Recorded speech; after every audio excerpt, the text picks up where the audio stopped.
দীর্ঘদিন যাবৎ একদল দুর্ধর্ষ সন্ত্রাসী ভেদুরিয়া ইউনিয়নের সাধারণ জনগণকে অস্ত্রের মুখে জিম্মি করে চাঁদাবাজি, সন্ত্রাসী সহ অন্যান্য অবৈধ কার্যক্রম পরিচালনা করে আসছিল। জনসাধারণ কোস্টগার্ডের শরণাপন্ন হলে কোস্টগার্ড উক্ত এলাকায় গোয়েন্দা তৎপরতা বৃদ্ধি করে। গোপন সংবাদের ভিত্তিতে আজ 4 এপ্রিল 2025 শুক্রবার মধ্যরাত 2টায় বাংলাদেশ কোস্টগার্ড বেস ভোলা কর্তৃক ভোলার ভেদুরিয়া ইউনিয়নে একটি বিশেষ অভিযান পরিচালনা করা হয়। অভিযান চলাকালীন উক্ত এলাকা হতে 5 জন দুর্ধর্ষ সন্ত্রাসীকে একটি দেশীয় আগ্নেয়াস্ত্র, 21টি হাতবোমা, 569 পিস ইয়াবা এবং 44,510 টাকা নগদ সহ আটক করা হয়।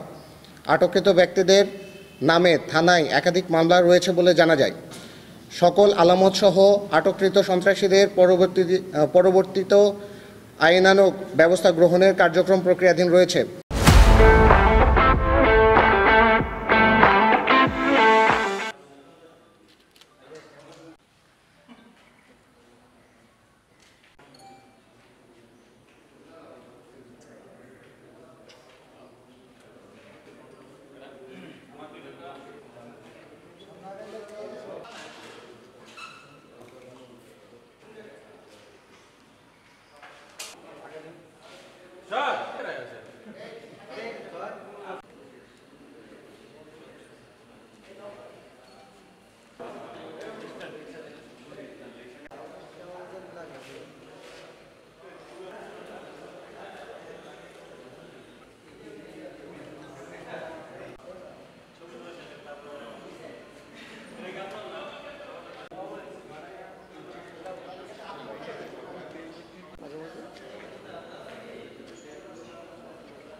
ক্ষতি করিস না।